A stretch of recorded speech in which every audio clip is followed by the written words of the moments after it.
Welcome, everyone. Welcome to Lessons from the Bounty, Leading Through Change and Uncertainty, with our presenter today, Manny Sousa.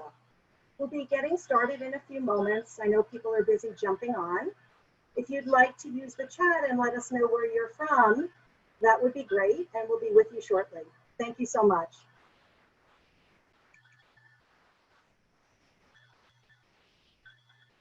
Welcome, everyone. My name is Sharon Jacobson, and I'm thrilled to be hosting Lessons from the Bounty, Leading Through Change and Uncertainty. Manny Sousa will be our presenter today.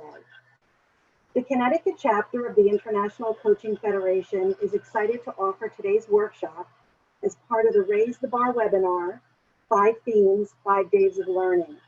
It's a free series of webinars that brings together individual professional coaches representing a wide variety of coaching specialization as part of International Coaching Week. During this week, members worldwide celebrate the power of professional coaching to positively impact individuals, organizations, communities, and the world. These webinars will run through this Friday, May 8th, and the remaining offerings can be found on our website, ICF-CT.org.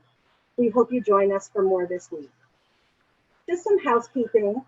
Some of you may not be as familiar as others with Zoom. We will primarily be using the chat box. So if you click on chat, you could ask a question there or comment. Manny will be taking questions at the end of the presentation today. Also, I've opened up the chat to be for the panelists, which are Manny and myself, and also all attendees. So you should be able to see the chat box. If there is a question, oh great, Monica's here. Hi, Monica. She's joining us today, who's the president of ICF-CT. We are going to learn a little bit now about Manny Sousa.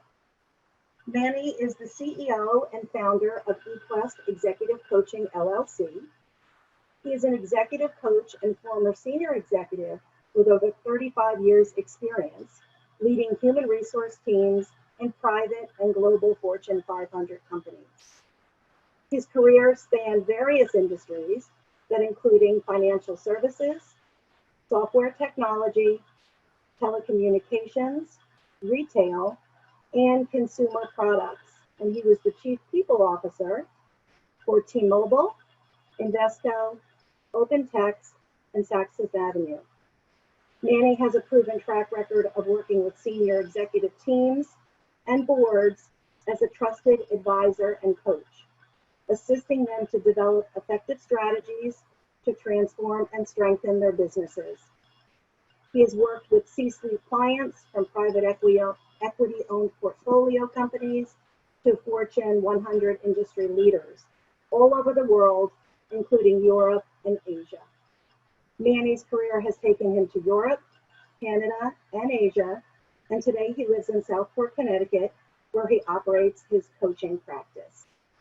Through eQuest and through a partnership with Challenger Gray Executive and Business Coaching, Manny leverages his experiences and innovative coaching methodologies to help companies and their executives build leadership capabilities, enabling them to execute better business results.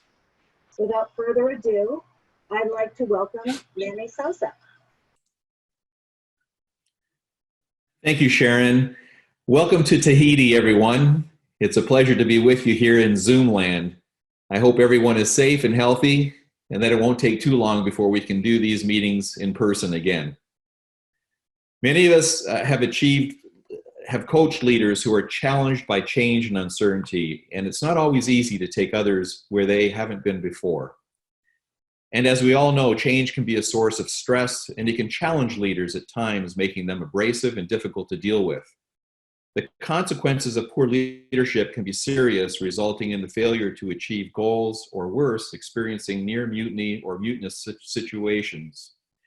This can manifest in the form of dysfunctional activity, work stoppages, slowdowns, loss of productivity, absenteeism, attrition, lawsuits, and or formal complaints to HR, the CEO, and sometimes even the board. In my coaching practice, I've had several clients who have encountered these types of issues, and as their coach, it's been important to shape strategies to help them effectively correct these issues in a sustainable way. During this session today, we'll take a closer look at this topic and how I might coach a leader, an abrasive one at that, who is faced with difficult changes and having to inspire people to follow his lead.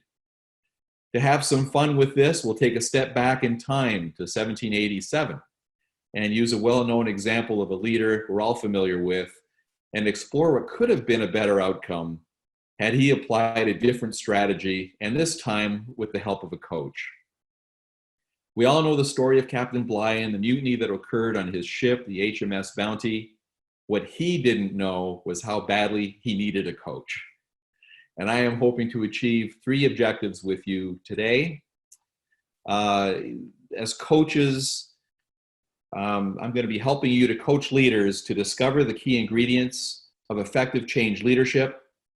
There are some specific things leaders should be aware of when planning to manage change and transformation effectively, irrespective of whether it's a long, harrowing journey or COVID. And we'll explore these ingredients. To develop strategies to execute change effectively, there are better ways to lead people through change, and the leader can apply certain principles in developing their leadership strategies to achieve successful outcomes. And then to build commitment and take others on the voyage with them. Ideally, the best results come from leaders who capture their followers' hearts and minds in addition to their hands, leaders who go beyond acquiescence, achieve committed followers, and better results. So now let's review the story of the HMS Bounty and Captain Bligh. HMS Bounty, commandeered by Captain Bligh, had left England in 1787 on a mission to collect and transport breadfruit plants, try saying that 10 times in a row, from Tahiti to the West Indies. A 5-month layover in Tahiti, during which many of the men lived ashore and formed relationships with native Polynesian women, caused the men to be less amenable to military discipline. Bligh forced his crew back onto the ship to complete their mission, and relations with his crew deteriorated after he began handing out increasingly harsh punishments. We get a phone call from the good captain. Well, I think I just missed a slide. Fletcher Christian, Bligh's chief mate, was a particular target of the abuse. Bligh was an oppressive commander who was a harsh and cruel taskmaster, and the men had reached their limit with him. After 3 weeks back at sea, Christian and others forced Bligh and some of his supporters from the ship, set them off in a rowboat, and returned to Tahiti. So we get a phone call from the good captain who says he wants to return to Tahiti and get his men to complete the mission, and he wants our coaching help. So the picture here is one of Captain Bligh. He has almost 50 men. They've boarded the Bounty in England to sail to Tahiti, which is located in the middle of the South Pacific Ocean. That's a 10-month voyage to pick up over 1,000 potted breadfruit plants and then deliver them to the islands of the West Indies, today's Caribbean islands, requiring another 4 to 5 month voyage depending on weather, and then returning home to England. The breadfruits were intended to provide a cheap source of replenishable food for the inhabitants of the West Indies Islands. So that's the picture that we're faced with here with Captain Bligh. And during our call with him, he admits he may have pushed his men too hard, and he may have been a bit abusive. That said, he feels the men were unfair in removing him from his ship, and he deserves better, of course. He believes with our help, he can repair the relationships and get things back on track. So our goal is to help Bligh build a leadership strategy that will successfully achieve the mission. As part of the coaching strategy, I would like to start with ensuring that my coachee understands the complexity of leadership. And we should ask Bligh about his views on this.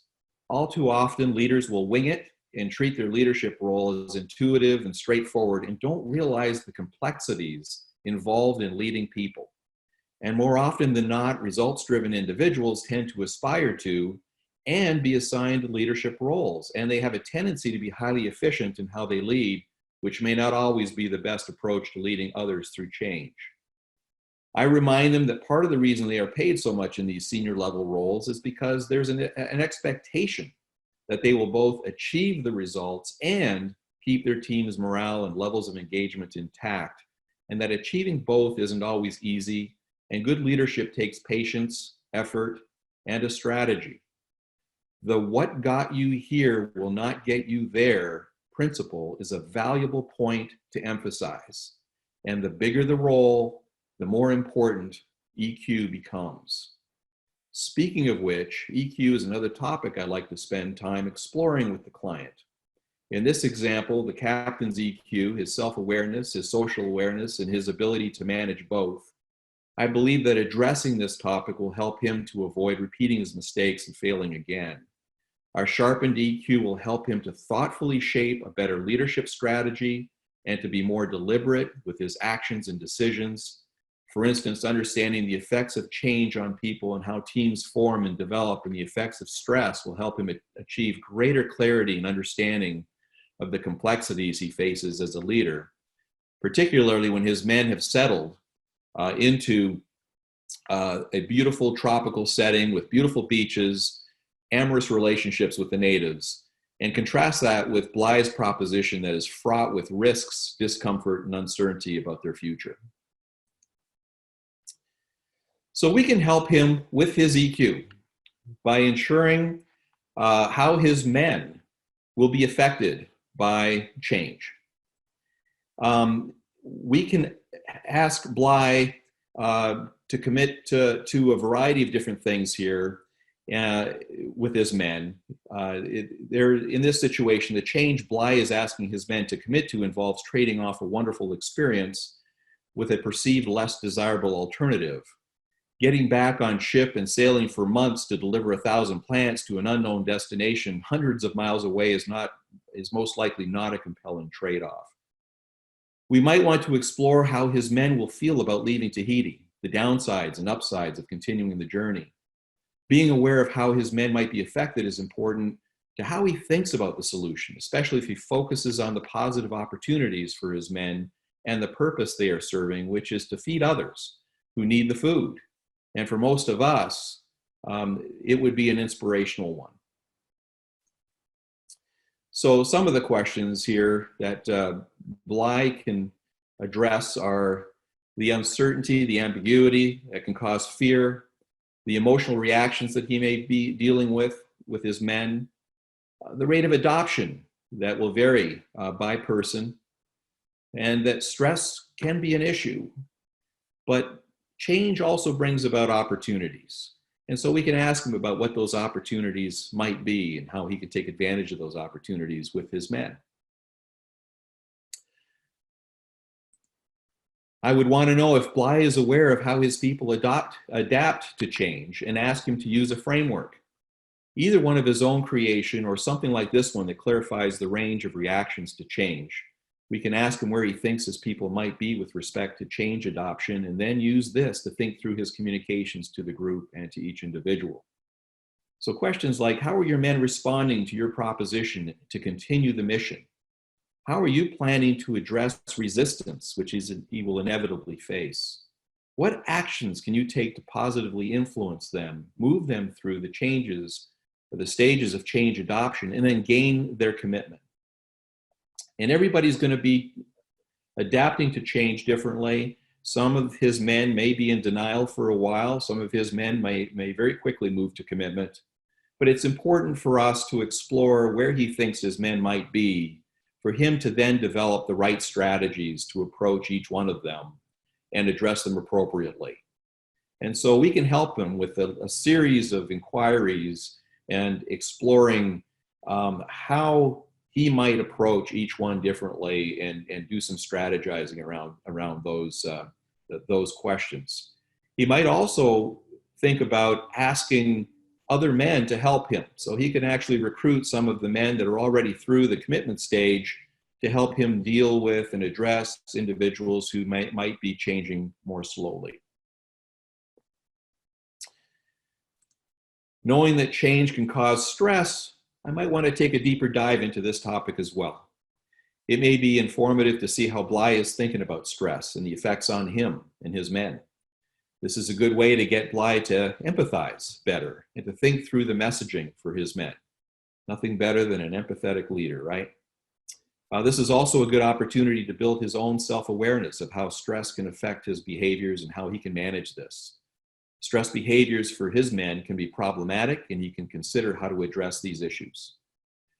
Finally, there may be ways he can generate positive stress to make the voyage more fun and interesting. Perhaps he can think of some ideas around team competitions, performance challenges, karaoke.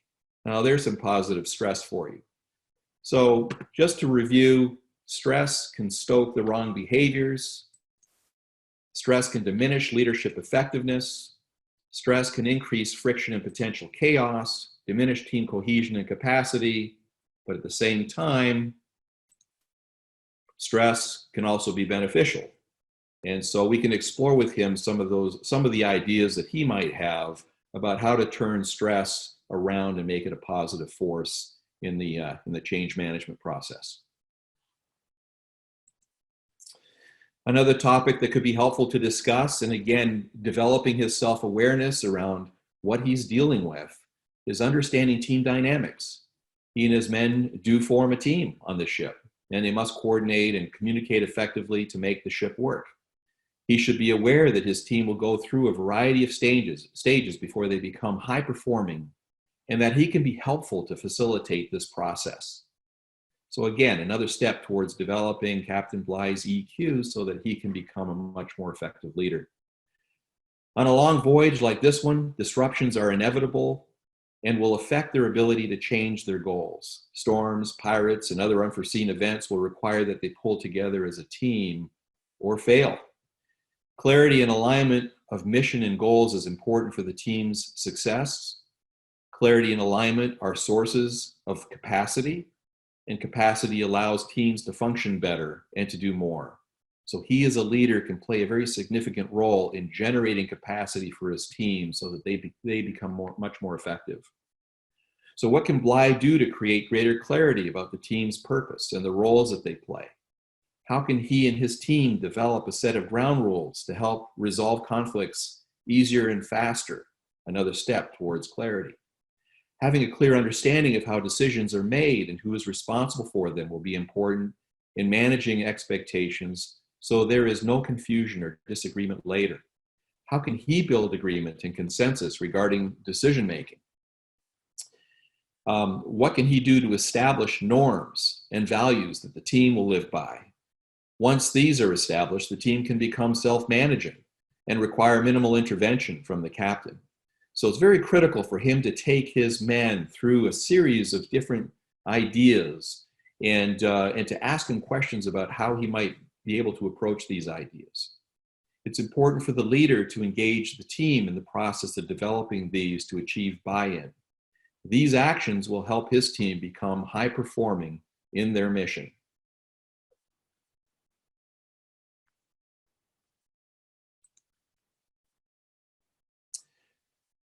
So I would also want to know that he is framing the problem the right way. And by the way, all of these are different ideas around how to strategically approach the coachee, the leader, the client. And so there's a variety of different techniques and a variety of different methodologies that I use with my clients to help them sort through their thoughts and help them frame the problem the right way. Because if they're not framing it the right way, they're likely to not solve it the right way either. And so, and of course, he'll decide what the right way is because he is the client after all. But there's ways that I believe we can help the client organize their thoughts, sort through them.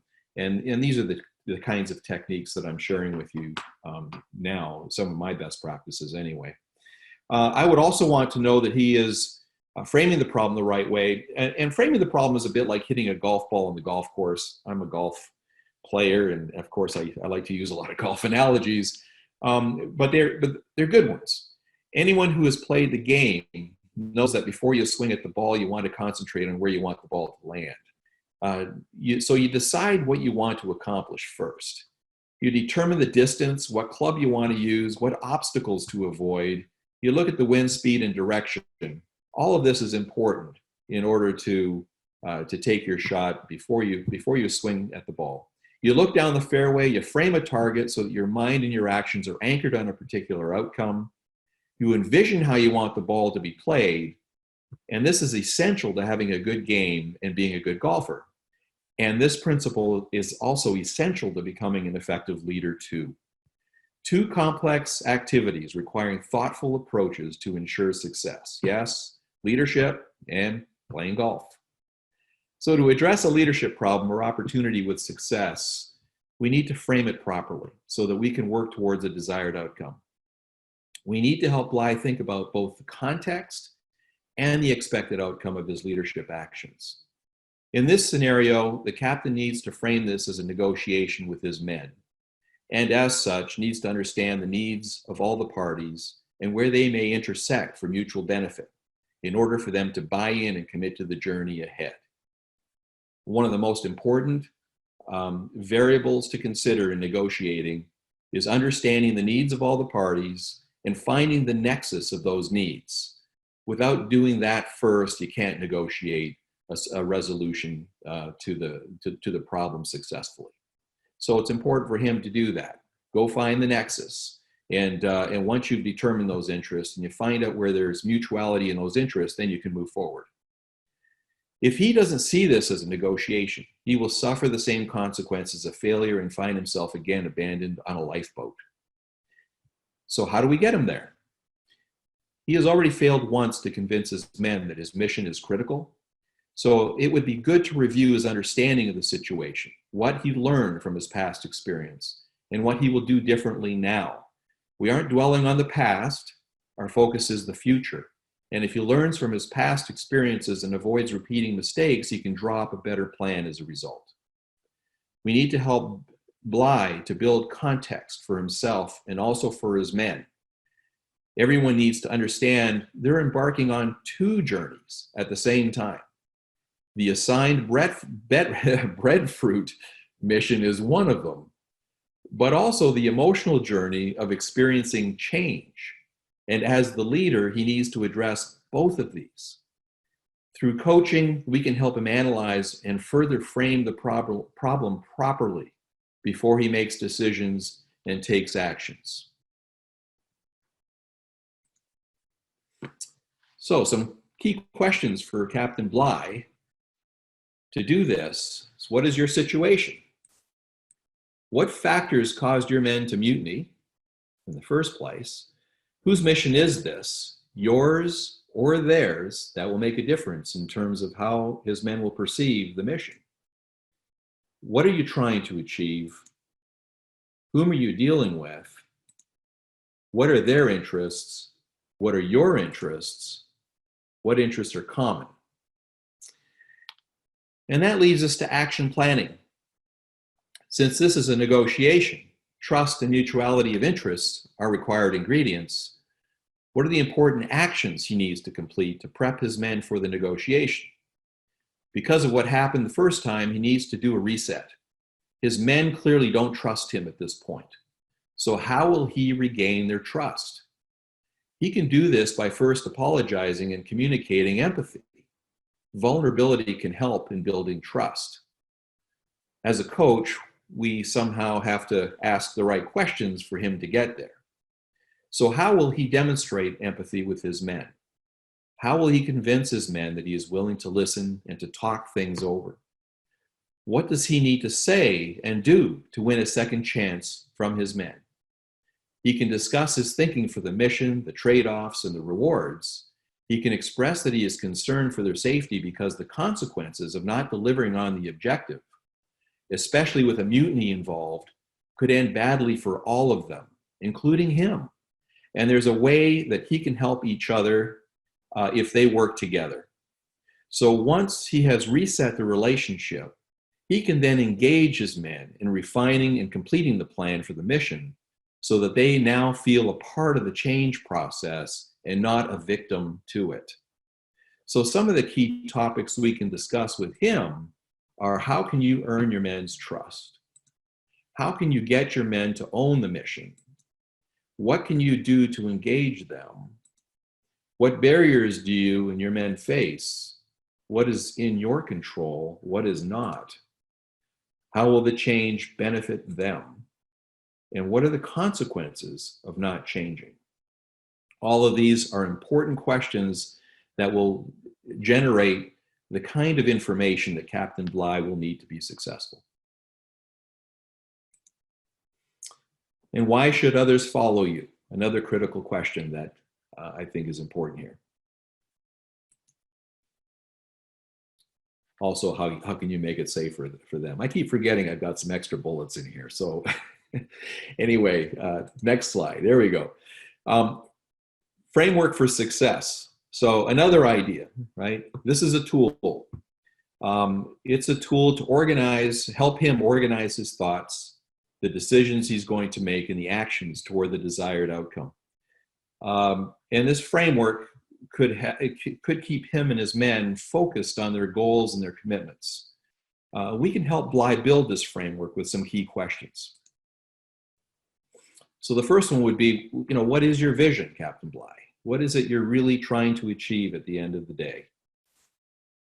What goals do you need to achieve in order to reach your vision? So there's a number of different things that along the way that you'll need to achieve in order to accomplish your ultimate vision. What are your strategies to get there? Are you going to sail near land? Are you going to sail out in the ocean? Are you going to stop somewhere in between? What are the strategies you'll use to get there? What resources will you need? Do you have all the men that you need? Do you have food aboard the ship? Do you have enough water? There's a bunch of resources that you might need to keep 1,000+ plants alive on the ship. How are you going to do that? How will you inspire others and build commitment?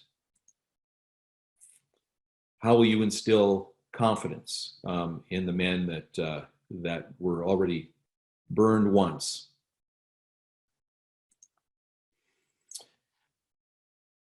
So everything we have reviewed until now has been about planning a strategy for the captain to lead his men and complete the mission. He has this second chance to make it work, and he can't fail. He will not have another chance. Now it's time for the captain to think about how he will lead. The leadership style he chooses is an important decision and needs to be a deliberate one. In other words, he'll need his men to go with him. And we hope he embraces the principle that followers actually decide whom they want to follow. As a true leader, you can't really force people to follow you. And sure, they might acquiesce, but ultimately they have to decide they want to follow. I would ask Captain Bligh to think about this, because up until now, this has been a challenge for him. So some questions I'd like to ask him are, what are the reasons your men would want to follow you? What caused them to follow you in the first place? How might you get them to follow without forcing them? And there are 3 important things that every leader needs to achieve, and Bligh is no exception. In this case, he needs his men to acknowledge that it's important to complete the mission. He needs their commitment to support it. And when they agree, he needs to be prepared to recognize and reinforce the right behaviors when he sees them.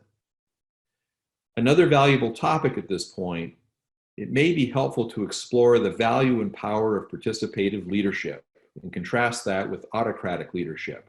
What, from Bligh's perspective, is the difference between the 2 leadership styles? What style has he been using? How did that work for him? What style does he believe would work best this time? What actions can he take at this point to be more participative in his leadership? How might he engage some of his men to help lead or influence the others? And how will he engage his men in building out their action plans for the journey?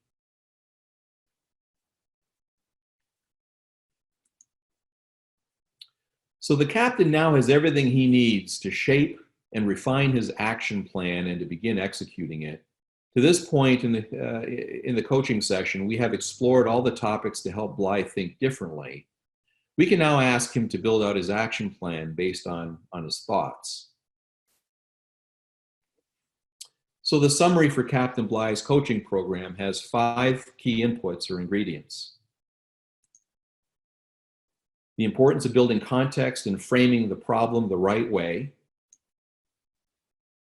being aware of managing the effects of change and stress on people and teams and otherwise EQ, developing and communicating a compelling vision and applying effective strategies to achieve it, techniques for taking others with you and the power of participative leadership, ask more, tell less, and developing an action plan and engaging others in its development.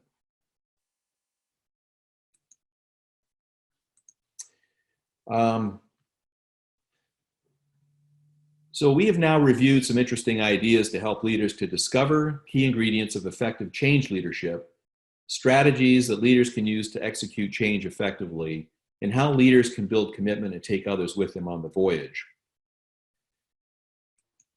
Captain Bligh and his crew were last seen sailing off towards the West Indies to complete their mission of delivering breadfruits.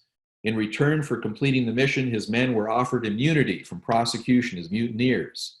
He gave his word that no one would hear of it. He gave his word to be a better leader during the journey, to listen, be more respectful to his men, to engage them in decision-making, and to be fair in addressing performance issues. The men would share in the spoils of treasures, if any, that were discovered in the West Indies, either from gifts from the locals or pirates' treasures that were known to be hidden in these islands.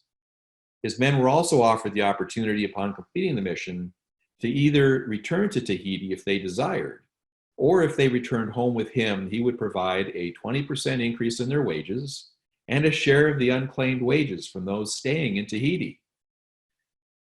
He was paid 20 times more than his average employees or shipmates, so he could afford to do some of these things. And they held back at least 50% of payment of wages from sailors back in these days to ensure that sailors would come home after their missions. So there's plenty of play here for the captain to use to incent men to do what they needed to do to finish the mission. The men who returned would be first in line for any other exciting missions that Bligh was assigned, and he would offer the highest recommendations to them for other posts or voyages that they desired as well. And this brings us to the end of a story that might have ended differently with a coach for Captain Bligh. And at this point, I'll take some questions. Okay, if everybody can, if they have a question that comes to mind, right in the chat box. We have one here. Oh, Richard is asking, Manny, if we email you directly, will you be able to provide copies of your PowerPoint? Yes. Great. If there are any other questions for the chat box.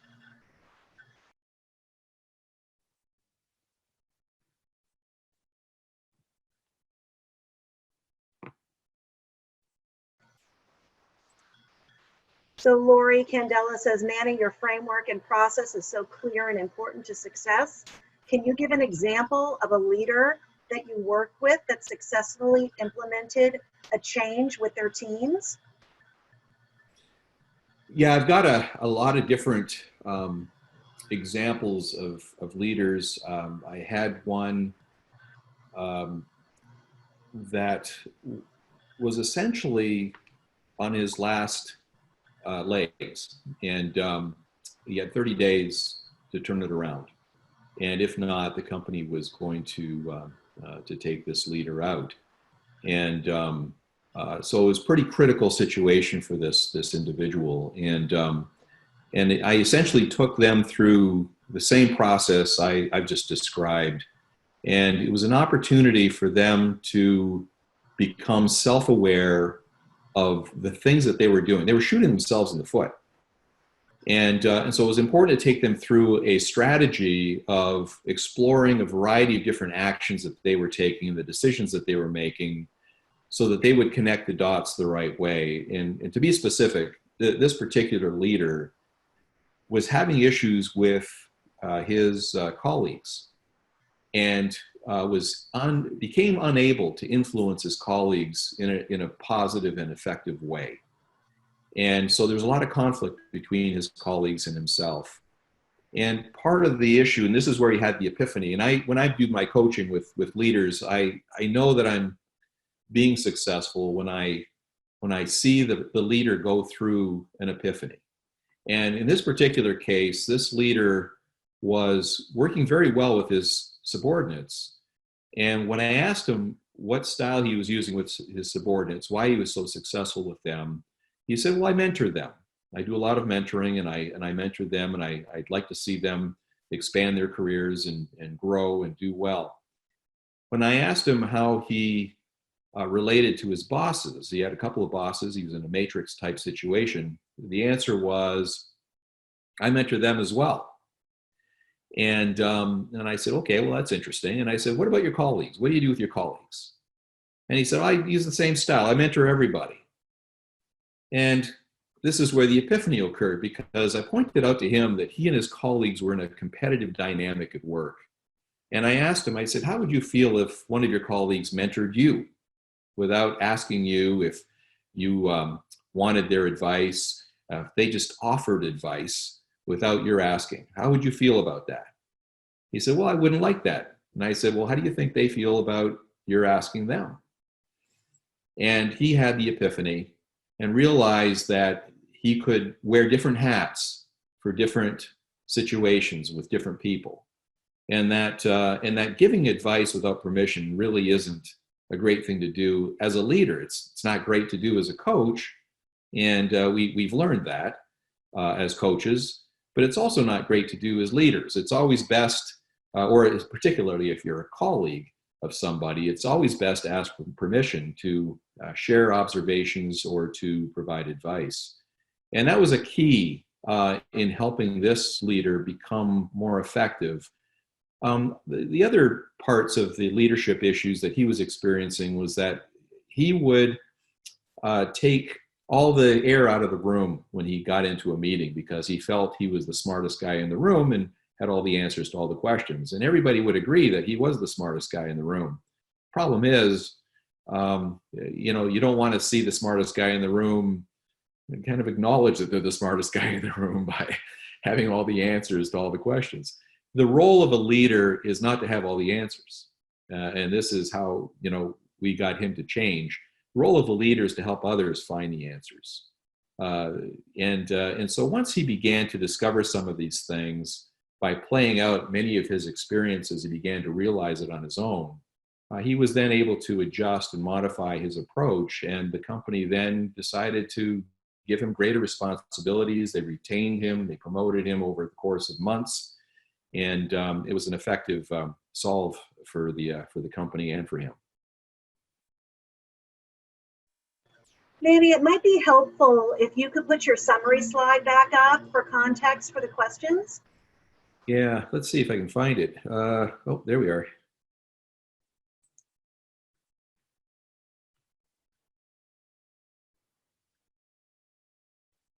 This one here. Let's see. That could be helpful. Thank you. You're welcome. There's a couple of other questions here as well. One from Susan Merkel Ward. How do you help the client deal with the fear that a leader in a bad situation may feel?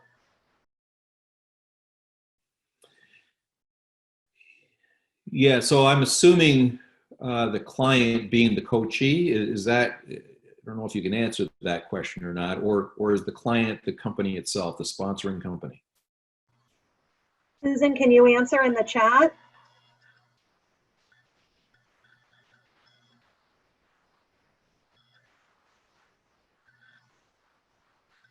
So I'm going to assume it's the client, the coachee, dealing with the fear that they might have if they don't change their behavior. And I think, look, a lot of these leaders they've been highly successful in their careers, and they're confident people, highly competent as well.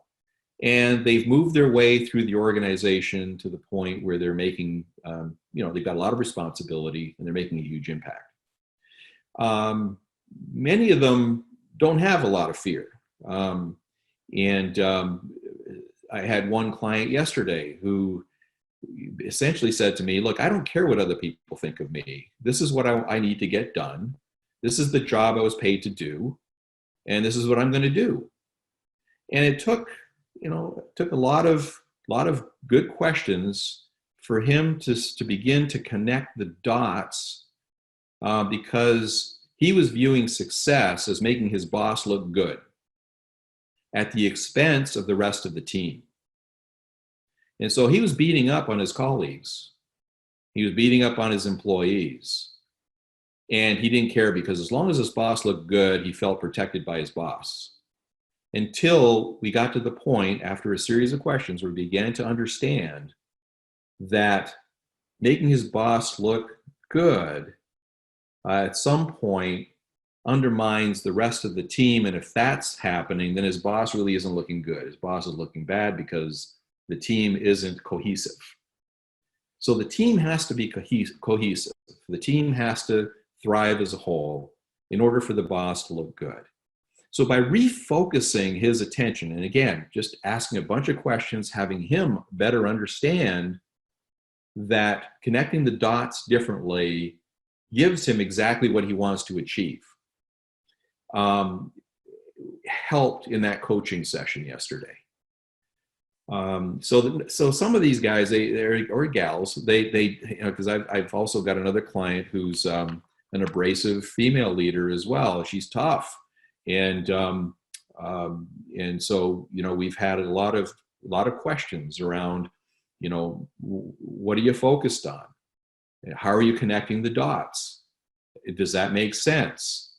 And they arrive at their own conclusions that they need to reconnect the dots differently. Manny, I have another question from Monica. Do you feel you are helping the leaders to be more coach-like?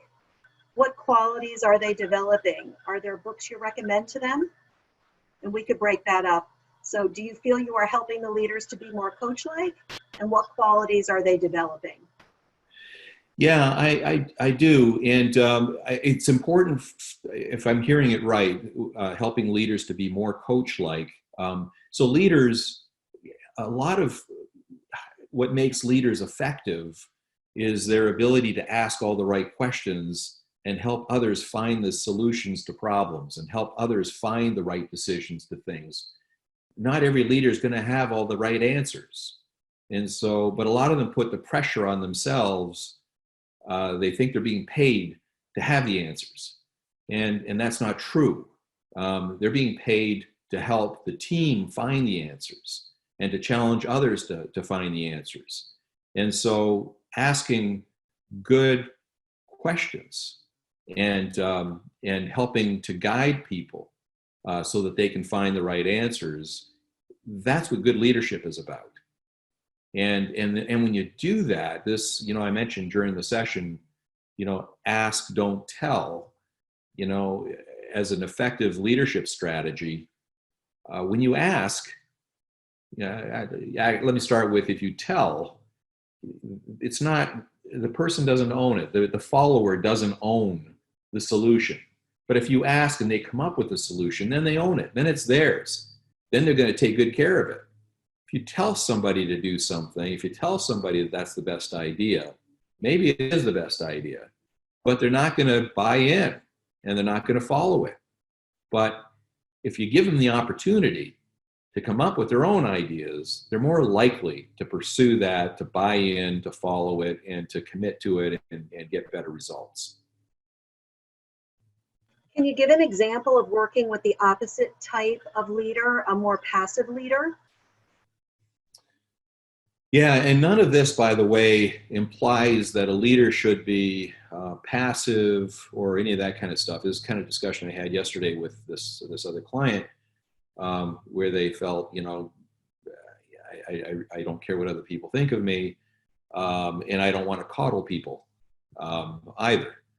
And it's not about coddling people. You can hold people accountable for results without going into the soup. And that's kind of the analogy that we were talking about yesterday. When you go into the soup, you're part of it. Your emotions get caught up in it and you're reacting to things. You've got to lift yourself out of the soup. And it doesn't mean that you have to be emotional about it.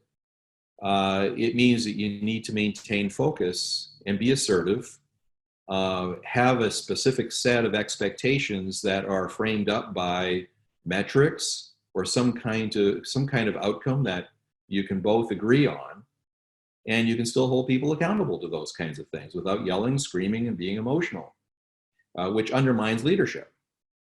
So that's not, it's not good to be passive either as a leader. Passive leaders who don't understand, who are basically trying to get people to like them, that's a recipe for disaster as well.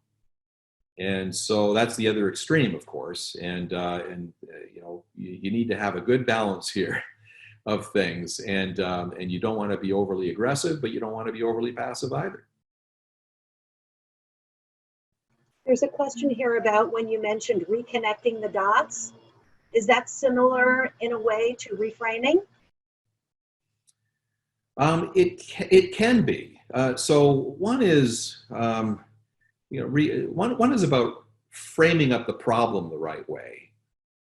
The other is creating a pattern that fits the frame.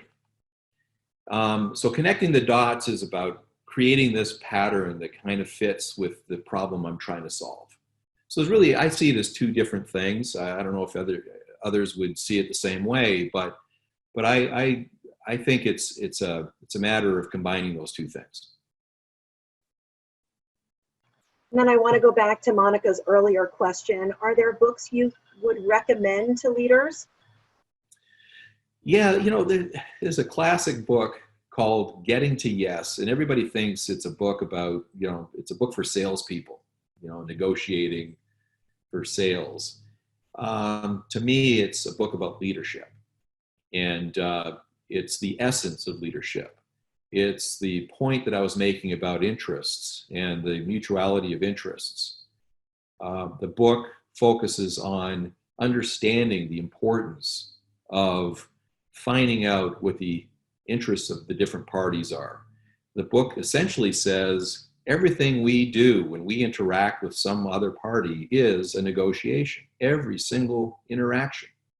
And the negotiations can be light or they can be intense, depending on what the particular subject is. But everyone has interests. And in order to negotiate effectively, you have to find out what those interests are. And I don't mean just the position. The book talks about the difference between a position and the underlying interest underneath the position. It's important to find out what the underlying interests are. It's important to understand and to communicate what your interests are.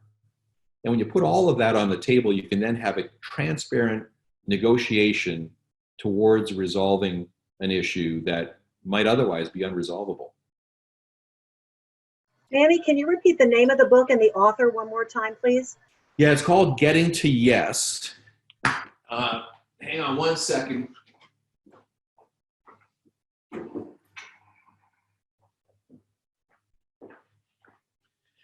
Yeah, the book looks like this. I don't know. Whoops. Don't know if you can see that. No, I guess not. It's Roger Fisher and William Ury. Get into Yes. Great book. I actually ask all my clients to read it as part of their homework, and they love it. Can you repeat the last name, Roger Fisher and? Yeah, Roger Fisher and William Ury, U-R-Y.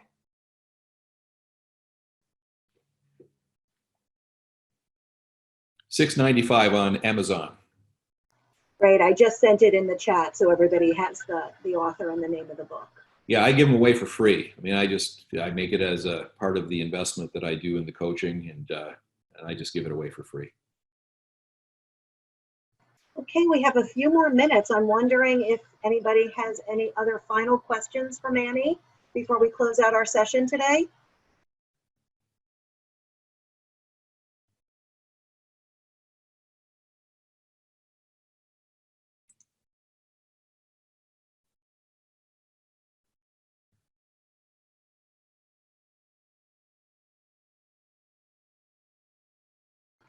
Somebody else is saying another good book on stress teams, etc.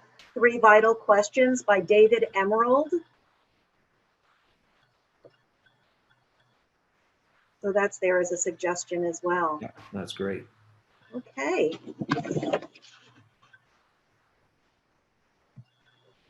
Well, Manny, I want to thank you so much for sharing this workshop with us today. Maybe if you go forward, Manny, you could put up your final screen so they can see how to reach you. If they'd like the slides, great. Thank you all for joining us today. Remember the website, ICF-CT.org. There are more events for the remainder of the week. Also, after today's workshop, you'll receive a recording as well as a survey from today's work with Manny. Thank you all for joining us today. And Manny, thanks again. Everybody be well and stay safe. Thank you very much. Be well, everyone. Bye-bye now. Bye-bye.